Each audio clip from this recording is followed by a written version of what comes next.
Salut tout le monde. Aujourd'hui, AC nous envoie un Kraton pour révision. J'ai déjà ouvert la box parce qu'il fallait checker l'état de la chose. Le carton est un peu mou. Donc tout s'est un peu fait écrabouiller. Nous avons un petit mot de sa part. Bonjour Dr Mani.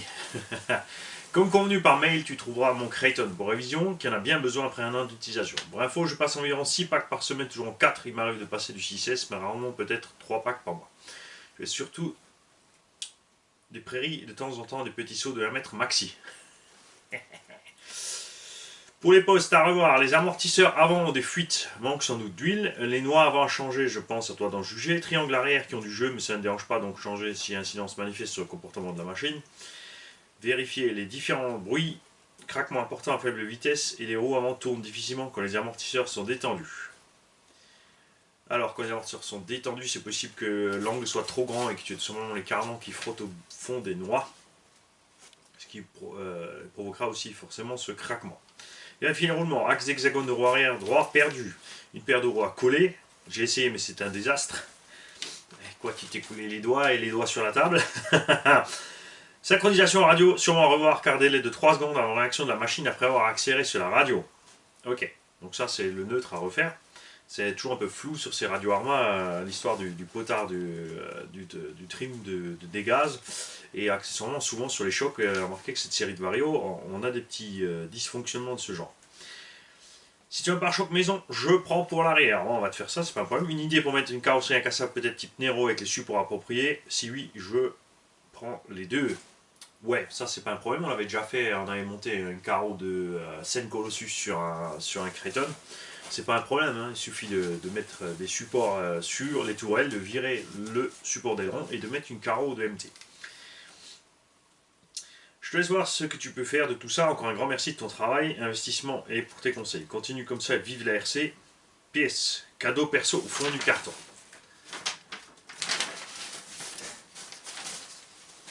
Alors, et là tu me l'as envoyé quand même par la poste. Tu aurais pu le faire par mondial, tu verras, je te l'enverrai par mondial au retour, c'est beaucoup moins cher. Et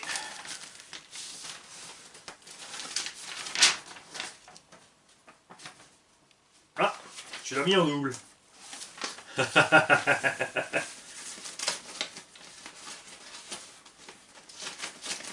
Très bien. Découvrons donc ensemble tout son matériel. Nous avons... Attention. Qu'est-ce que c'est? Excellent. Attendez. Je vais vous mettre ça de côté. C'est vrai que je vous parle, là, vous ne me voyez même pas. Et les mecs, et c'est brodé. Ça rigole plus, là. En plus, t'as raison, parce que maintenant que j'ai pris du bidon, j'ai remarqué que souvent, quand je suis là, en fait, j'ai la graisse sur le bide. Quand je répare les machines, donc pour mettre un tablier. On en a déjà un autre, ce qui fait que le nain et moi on va pouvoir s'équiper.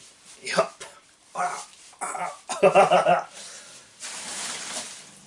La radio, c'est plus la radio d'origine, c'est une CR2SV, non, CR2S.V2 de chez Apsima. Fonctionne avec des piles. Radio toute simple, c'est dommage, cette radio, tout ce qu'il lui faudra en plus, c'est butée gaz frein. Si cette radio avait butée gaz frein en plus, ce serait absolument génial.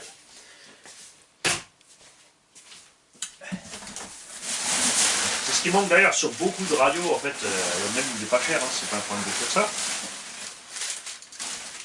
ça. Alors, le petit Arma Kraton, il a déjà le pare-choc avant prévu par RPM, qui est hyper efficace puisqu'il protège aussi les tiges d'amorto. Alors, on a effectivement les deux avant manquent d'huile. Après, GPM, c'est pas des super méga options. C'est vraiment pas de la super qualité. Il y a certaines pièces GPM qui sont très bien, mais niveau amorto, leur finition laisse tellement à désirer que souvent aussi les pistons sont plus petits que les corps. Ce qui fait qu'il faut mettre une huile extrêmement épaisse pour pouvoir espérer avoir un résultat. On a beaucoup de jeux. Ce jeu provoque aussi évidemment énormément de fuites. On a des tiges absolument énormes ici de 6 mm, tout est, si pas plus.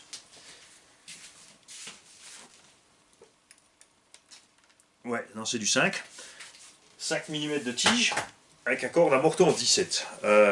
tout le volume de la tige et du volume perdu en huile. Donc avoir un big bore, si c'est pour mettre une tige énorme dedans, c'est dommage. Enfin, il faudrait encore un amorto d'autant plus gros pour garder le même volume d'huile. Puisque la tige à elle toute seule fait la moitié du volume d'huile de l'amorto. Et c'est vraiment, ouais, niveau finition, c'est vraiment beau. Alors, diff avant, ça a l'air d'aller. Diff arrière, ça va. Bon, on a les... Voilà, clairement les roulements qui grattent. On a effectivement beaucoup de jeux à l'arrière. Après, ce sont des engins pour le bâche. C'est typique, tu vois. La qualité des plastiques. Tu as ici l'écrou aussi qui est desserré à l'arrière de sa tourelle, les deux côtés. Ça, c'est l'autre problème chez Arma. Encore là, ça va, tu as déjà enlevé les rondelles plastiques. D'origine, il y a des rondelles en plastique ici. Personne ne sait à quoi elles servent, puisque une fois qu'elles sont écrasées, de toute façon, ça bouge dans tous les sens ici. Donc ça, c'est évidemment à voir. Ça ne dérange pas du tout. De toute façon, tu as aussi énormément de jeux ici. Tu as du jeu dans les biellettes. Après, s'il faut commencer à tout changer, ça vaut pas le coup. Par rapport au prix de la machine, s'il te faut tous les triangles, les fusées, les chapes, les machins, tu laisses tomber. Les roulements, on mettra évidemment des autres. Ça, par contre, c'est dangereux. Les roulements d'entrée de diff qui commencent à avoir du jeu. Je vois que tu as déjà un Sabox dessus, 1268 SC. Donc ça, c'est très bien. Combo d'origine.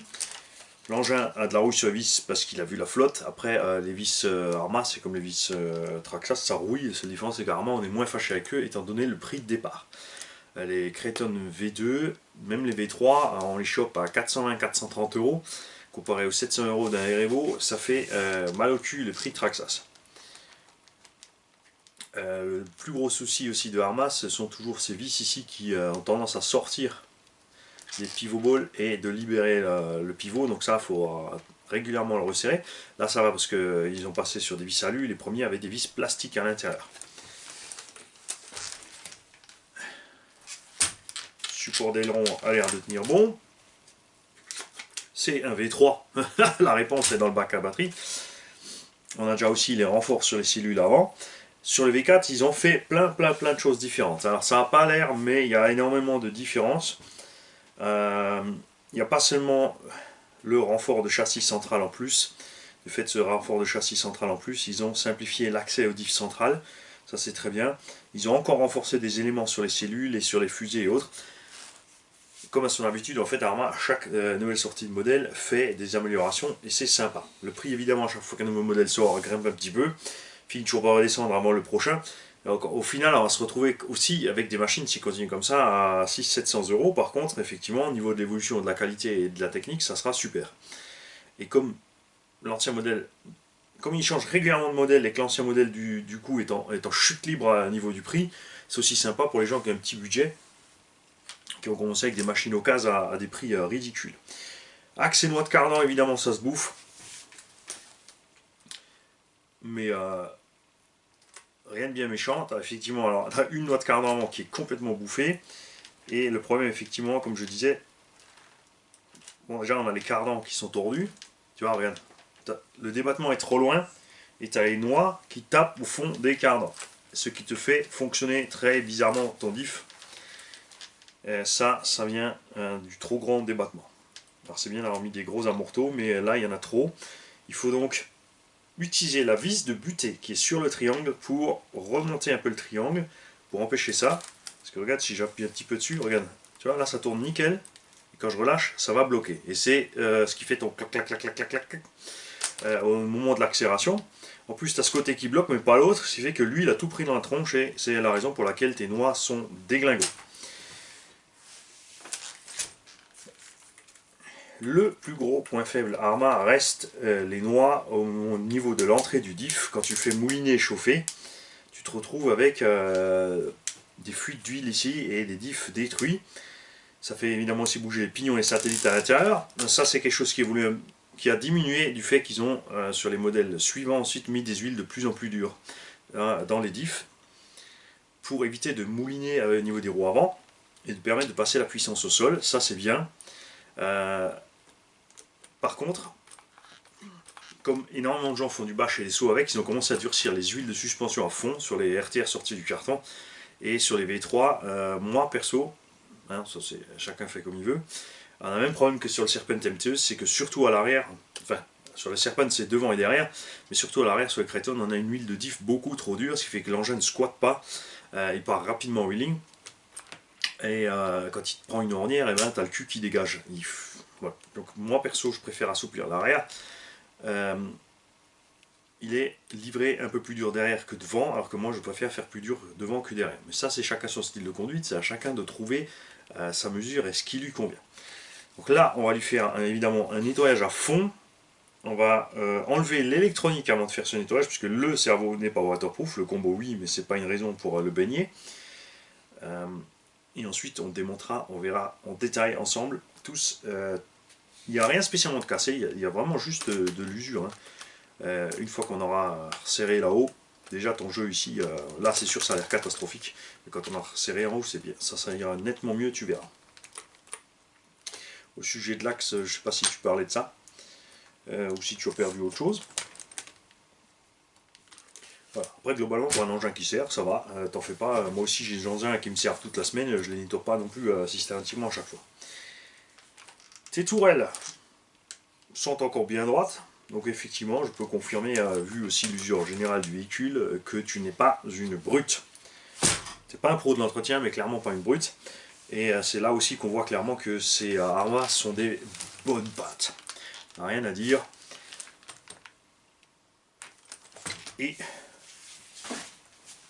on va voir aussi... Ah, tu roules avec des Proline Masher.